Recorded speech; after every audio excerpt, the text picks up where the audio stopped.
Not a huge deal in this matchup, right? Obviously, I never mean, good, but well, the important thing is hitting your land drops. right. So if he's able to continue hitting land drops, then it's fine. Okay. But I mean, being down a card significantly decreases your ability to stay like at parity with your opponent. Okay. So here's a thought seize from Brad Nelson, and he sees He sees divination. Thoughtseize, Elspeth, Jace, Divination. And is that a gainsay up there near the top, or is that just a land, just an island? Just an island. All I right. think it's just an island. It's Yeah, just an island so as well, yeah. plenty of lands here for his opponent. He's going to go ahead and take that Thoughtseize. So this is a game 3 here for we're calling it the Brattle. And it's an Esper control mirror that was won last game by a particularly devastating play. Yes, a Notion Thief came down. In response to a Sphinx's Revelation, only for 2, but that's all it took. I mean, that's a pretty massive swing. Huge swing. Also, that Notion Thief did like 9 or 12 damage to Brad Nelson. That's pretty good value for 4 mana. 9 damage, going up 4 cards.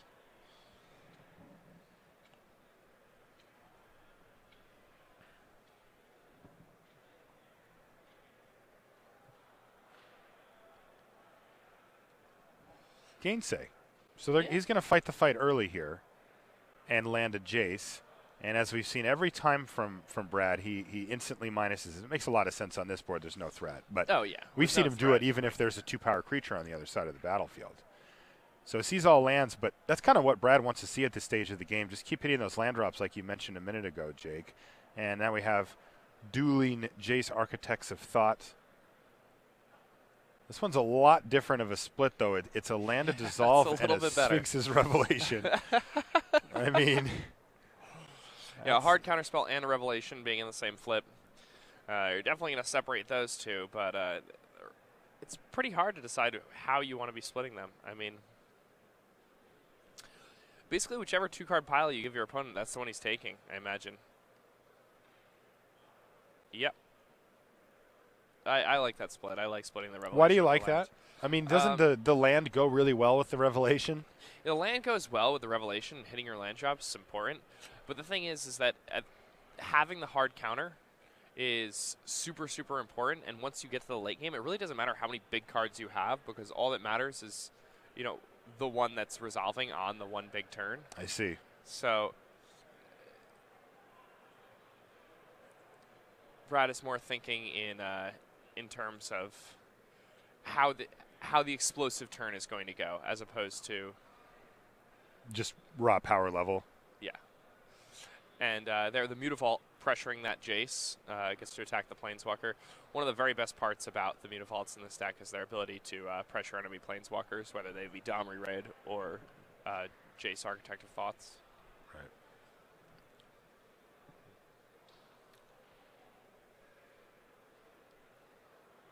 So Mr. Grant attempting to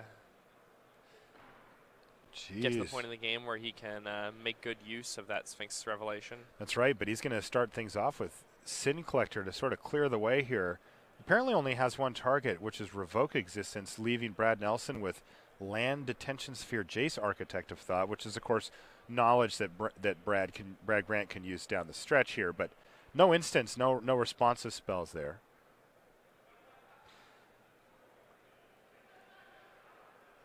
Jace draws cards. Yeah. Let's take a look. And Dark Betrayal. Land.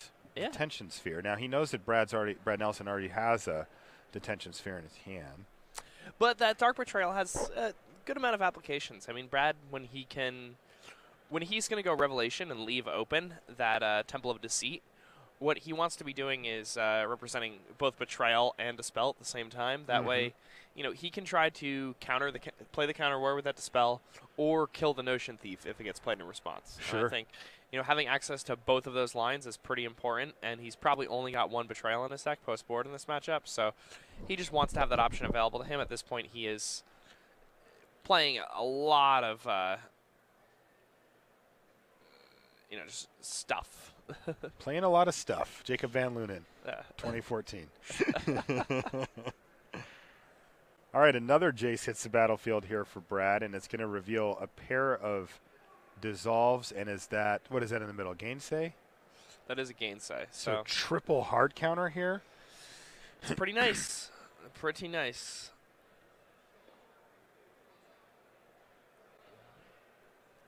And in many ways, you'd rather have these hard counters in your hand than the Revelations. The major issue here is that, Brad is up against this Sin Collector. Mm-hmm.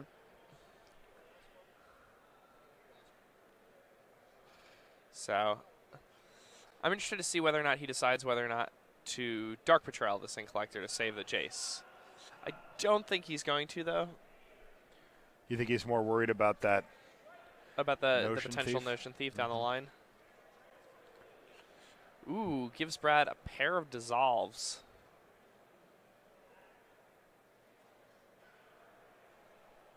He does do it, though.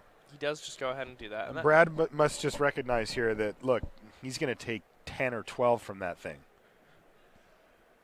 over the course of the game. It doesn't. And he's also going to lose this Jace, so he's going to lose cards for it, too. I Totally. mean, the damage, I don't think he's necessarily worried about. That kind of just will come back eventually. Okay.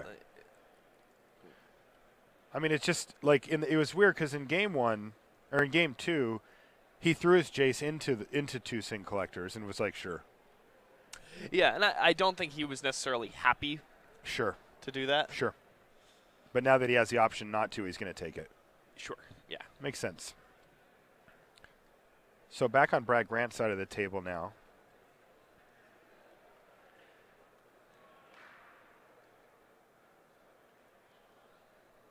Thoughtseize.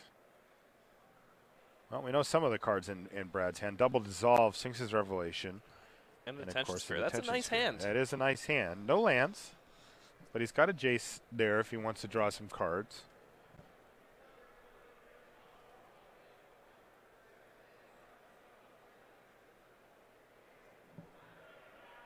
Yeah, he's going to be left just with 3 cards in hand against his opponent's 5 cards.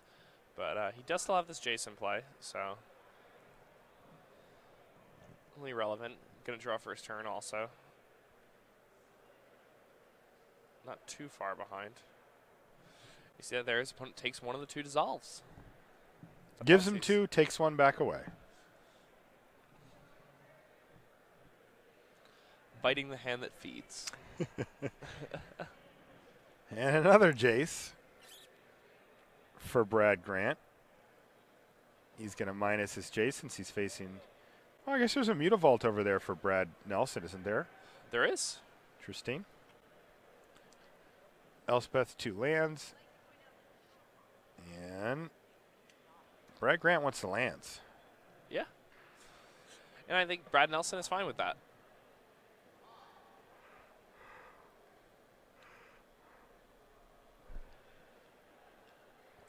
Temple of Enlightenment.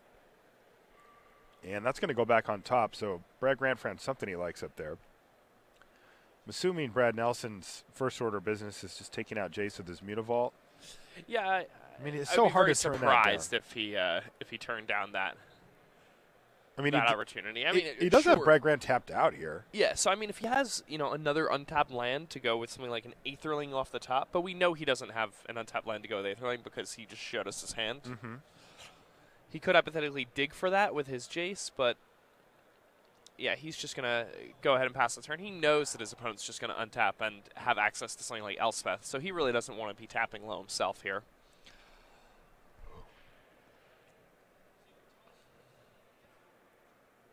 This Mutavault advantage is pretty huge for Brad Nelson here.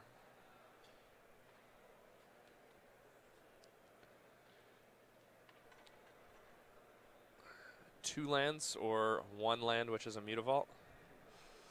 It's a good split there. I like that. Yeah. It's the only realistic split. I imagine Brad's just going to take the 2 lands. I mean, he's still sitting here on, just 7 lands, and I know just 7 lands is, a bit of a misnomer. But when you're playing an Esper Mirror, it is very much about, having those lands. Right.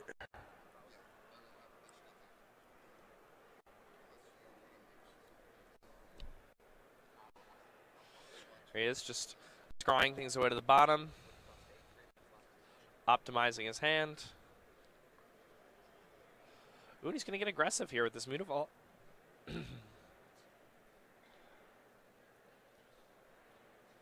Sphinx's Revelation gets immediately dispelled. Yep. No, sir.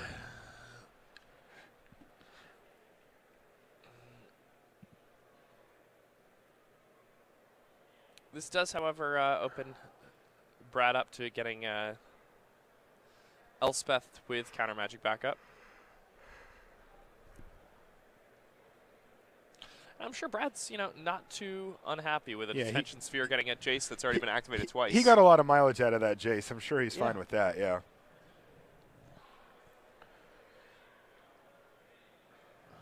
All right. Mutavault continuing to apply pressure here on Brad Grant. Brad Nelson with a grip full of goodies.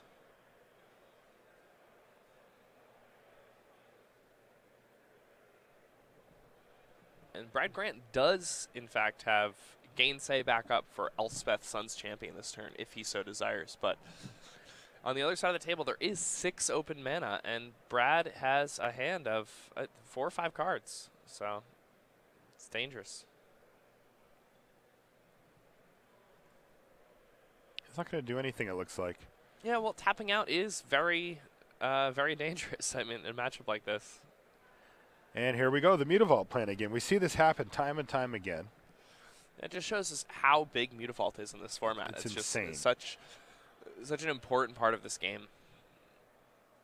Yeah, it is completely insane.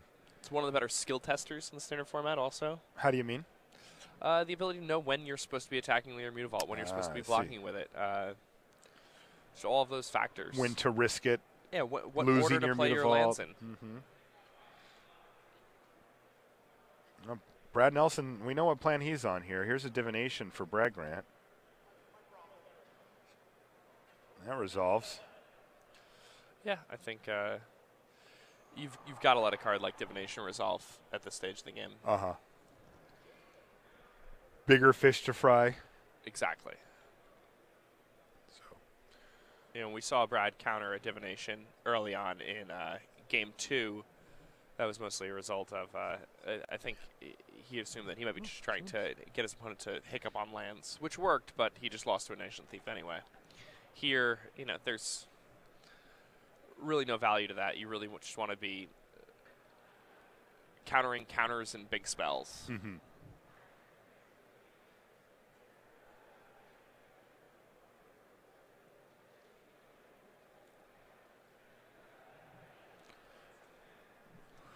So Brad Grant now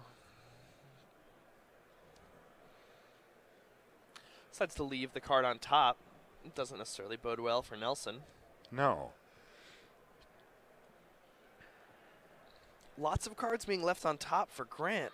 Indeed. Lots of cards in hand for both players.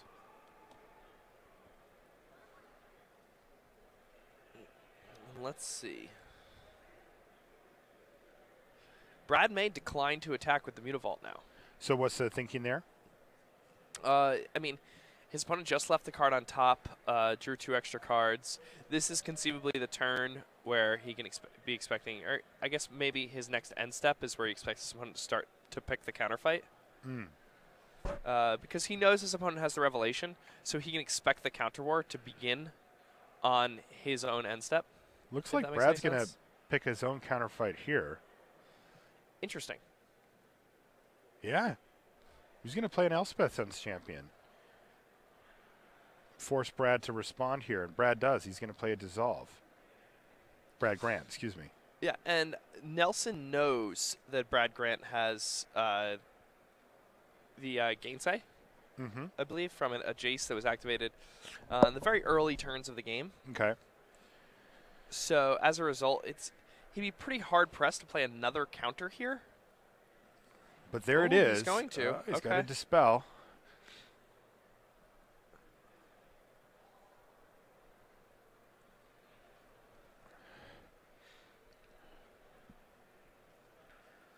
So gainsay from Brad Grant will force Brad to have another counterspell. And he does. It's a dissolve.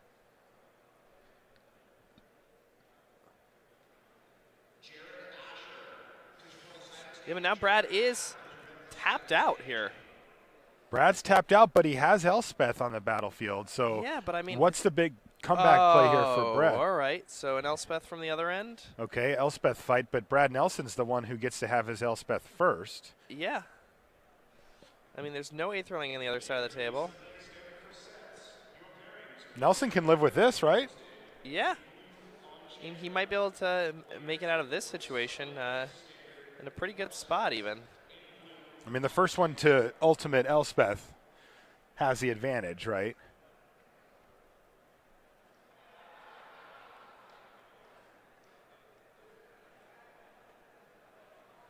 Yeah, he can also just do this. Attack Elspeth for 3. Yeah, and I mean, Brad's definitely just going to block with his 3 tokens.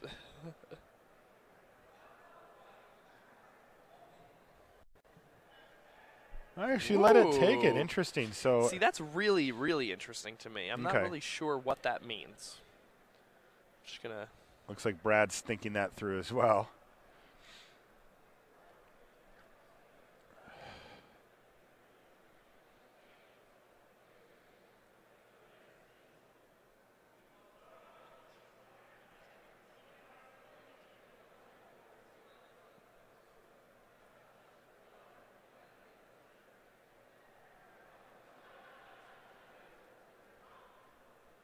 Sphinx's Revelation for 5.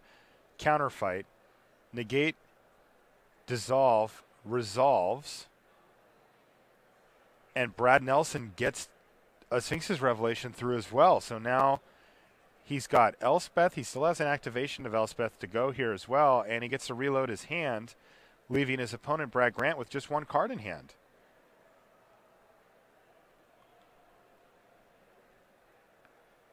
Make some tokens.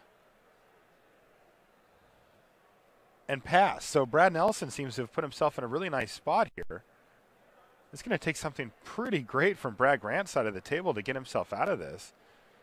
Nelson's going to trade tokens for tokens. I mean, his Elspeth's at 6. His opponent's is only at 3. And here's a Thoughtseize from Brad Nelson. It's going to get dissolved because may as well scry. Yep. That's one of the nice things about Thoughtseize in this matchup is that it just, as the game goes late, it's not a bad card because it just, you know, it's the ability to make sure that your opponent has to use one of their hard counters on it. Right.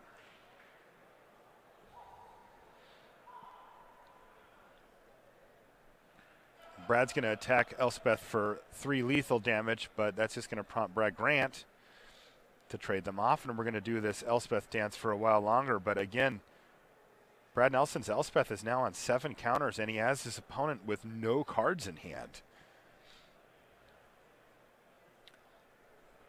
And there's the Sphinx's Revelation for Brad Nelson. 1, 2, 3, 116 cards he just drew. How the heck is Brad Grant supposed to come back from this? Doesn't look likely. I mean, he's just buried here, right? I mean, what if he draws Sphinx's Revelation for his turn? Does that help?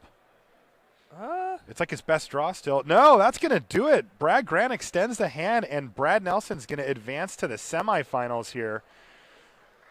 And you see onlookers clapping as much for relief as for support. 2010 Player of the Year, Brad Nelson, advancing to the semifinals here. Brad Grant qualifying for the Pro Tour here. What a great Pretty run exciting. for Brad Grant there. Great deck choice, too. It's pretty clear looking at this top 8 that Esper